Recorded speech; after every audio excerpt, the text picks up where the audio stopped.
Akkam jirtu. Hello. Welcome to Afaan Oromoo Basics, Lesson 4. Today, we will take a look at some useful phrases in Afaan Oromoo. I will say the phrases in Afaan Oromoo first and the English translation or English equivalent after that. Let's get started. Maqaan kee eenyu? What is your name? Maqaan koo, my name is. Maqaan koo Caalaadha. My name is Caalaa. Maqaan kiyya Caalaadha. I am Caalaa. Baga wal agarre. It was nice to meet you.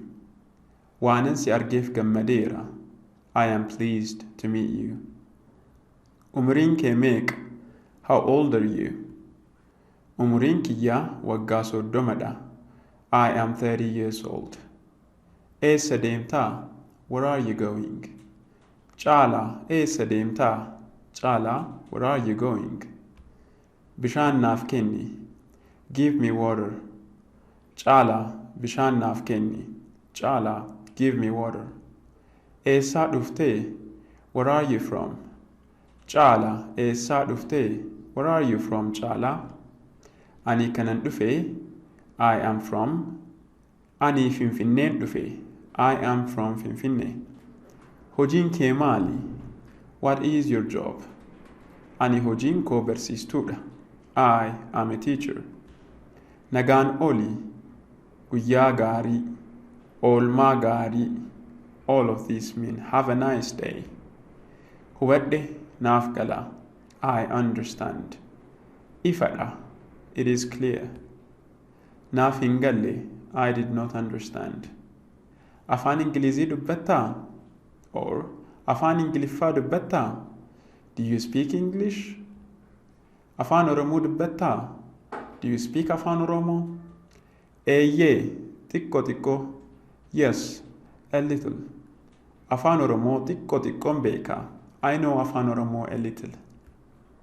Wanti kun Afaan Oromoon maal jedhama? What do you call this in Afaan Oromoo?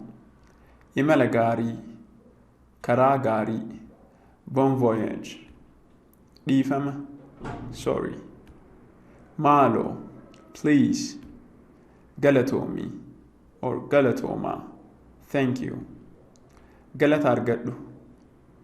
Galanni kee hin badin. You are welcome. Yes. Eeyyen. Yes. Lakki. No. Lakki. Galatoomi. No, thanks. Manni fincaanii eessa? Where is the toilet? Sin jaaladha. I love you. Waaqni si haa fayyisu. Fayyi ka'i. Get well soon. Maal nyaattee? What did you eat? Maaloo na gargaaraa. Help. Ibidda. Fire. Poolisii waami. Call the police. Carraa gaarii. Milkaa'i. Good luck. Baga gammaddan. Congratulations. Gatiin meeqa? How much is this? Re'een kun gatiin isaa meeqa? How much is this goat?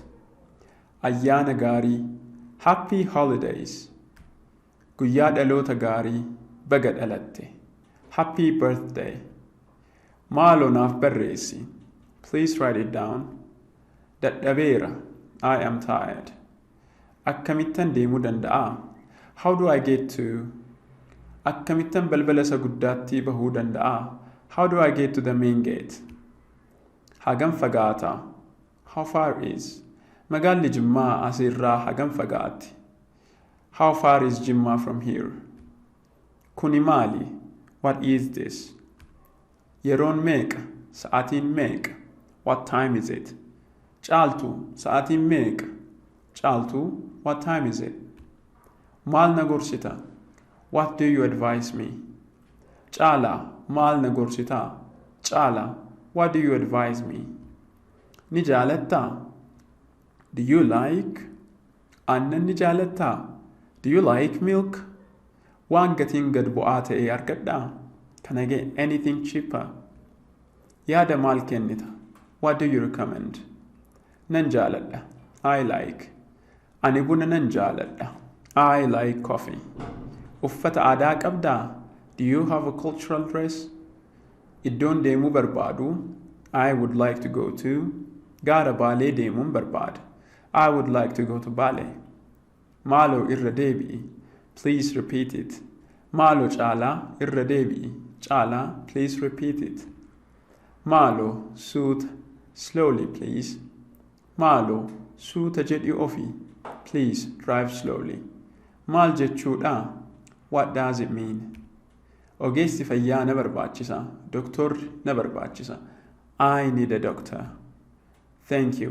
If you have any questions, please do not hesitate mailing us at kekucollective@gmail.com.